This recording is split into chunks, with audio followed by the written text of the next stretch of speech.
Yes, guys, welcome back to the channel. So, free agency is coming towards an end, real soon, and preseason games are starting soon. So, most teams have got most of their business done by now. So, we're gonna start grading some people's teams off seasons, and if there's any more, we can do updated versions in the future. But I think the squads that most people have now are probably going to be close enough to their squad for the next season. So, today we're gonna start off with the LA Clippers. You know, the second best team in LA, you can say. And we're going to start Western Conference. So the Clippers we're going to start with. And going into this off season, the Clippers, they needed a point guard, a playmaking point guard, you could say. And because that's what they struggled with last year, especially in the bubble. And some options out there that they could have got. There was Rondo. They were heavily linked with, and Rondo wanted to go to the Clippers. It looked like Chris Paul was out there. They couldn't get him. Fred VanVleet was a free agent.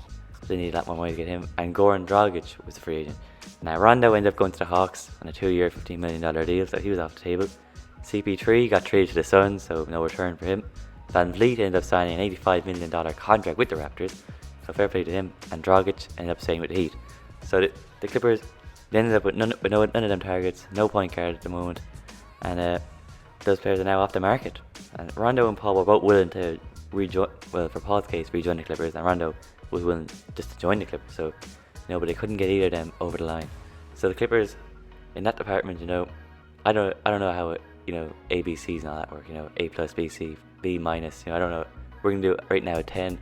That they got like a plain 0. They haven't addressed the point guard yet. Still time, but most of the good options are off the table. Anyway, but the trades that the Clippers have done this season, the Clippers got Luke Kennard plus a center Justin Patton from a 3-team trade with the Nets and the Pistons. Then the Nets got the Clippers guard Landry Shamet, and the Pistons got former Clippers guard Rodney McGruder. So this is a good trade for the Clippers, a very good trade. The main player lost this trade was Shamet, and the main player they got Luke Kennard, the Pistons' best player last year, pretty much. So let's compare their stats, and this will show what's an upgrade Kennard is. So last year, Shamet averaged 9.3 points, 1.2 rebounds, 1.9 assists per game, shooting 40% from the field, 37.5% from 3, 85.5% from the free throw line. He's 6'4", and he's 23 years old. Now last year, Luke Kennard bet him in nearly every stat.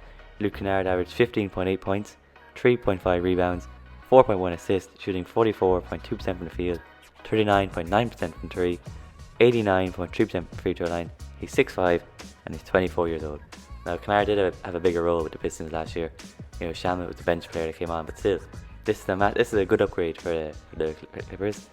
And as I said, this is if they got 0 for not getting a point guard, this is a 10 out of 10 trade.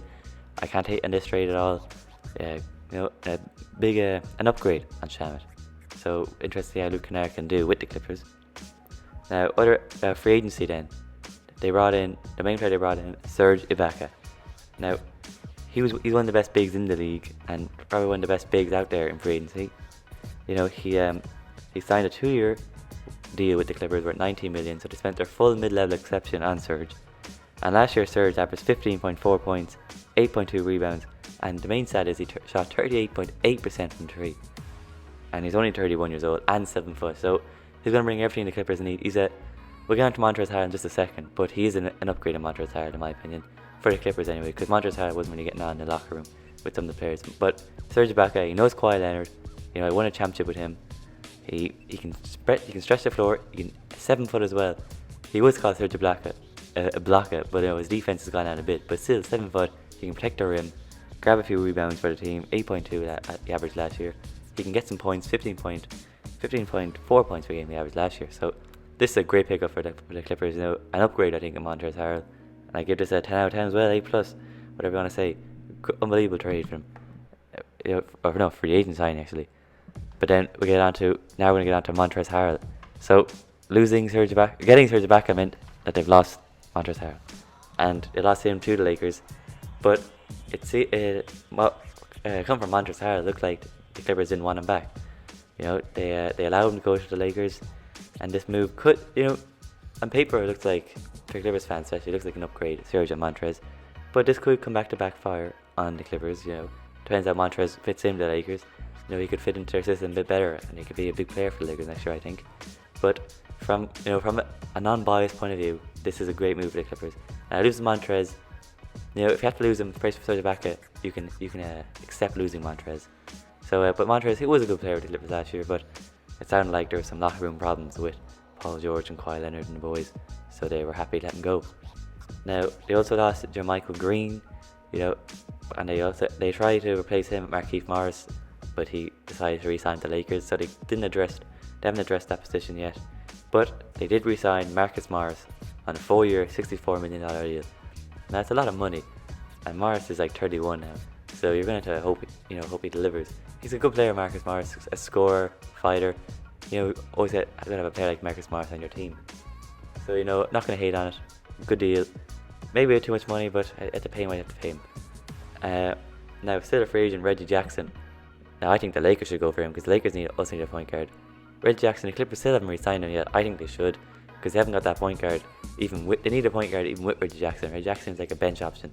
They still need a point guard. It looks like they're gonna struggle to get one now. Reggie Jackson, I say they have to keep him. You know, Clippers only have enough to sign better minimum deals. Reggie Jackson took that last year. He'll probably take it again this year.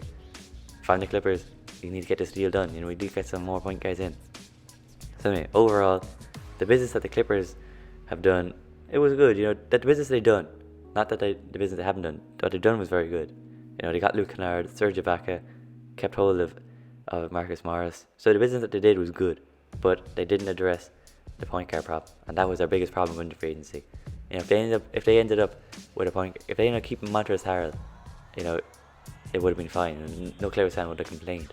Serge Ibaka is an upgrade on Montrezl Harrell, in my opinion. So yeah, he did well there. Luke Kennard is an upgrade on Landry Shamet. Well done. Kept Marcus Morris. He lost Jermichael Green, but like he's replaceable. But he needed a point guard, a playmaking point guard who can get his own shot, take some pressure off Kawhi Leonard. I think Rondo was the perfect choice for that. He was the man. He would have fitted in perfectly, and he wanted to go to the Clippers. But you know, it didn't work out. Rondo probably wanted more money, more guaranteed money, I suppose. He signed that 2-year $50 million deal with the Hawks. It would be interesting when I make that video on them. But you know, there's still time.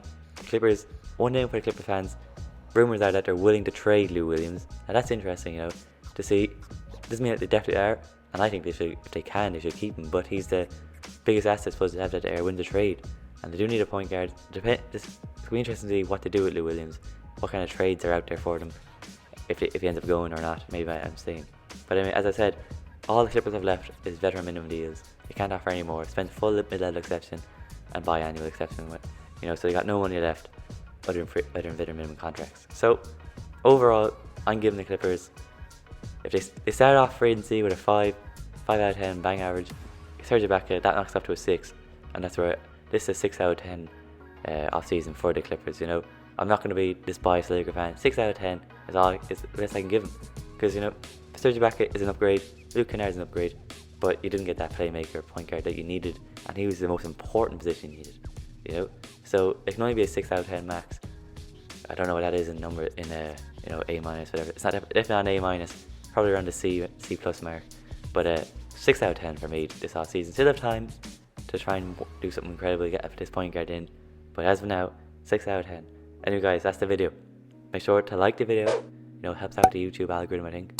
You know, subscribe and turn on notifications. Trade news is slowing down, but I'm going to be pumping out plenty of videos over for you guys. And once there is trade news, any news around the NBA is coming out, it'll be out in this channel. So turn on notifications. And last thing, if there's any videos you want to see, leave in the comments below. Detroit fans, I'm making a Pistons videos coming out very soon for you, so keep an eye out for that if you're a Pistons fan. And if you're another fan of the NBA team and you want me to talk about them, leave a video idea in the comments and I'll get to it. Anyway guys, with all this said, I'm out of here.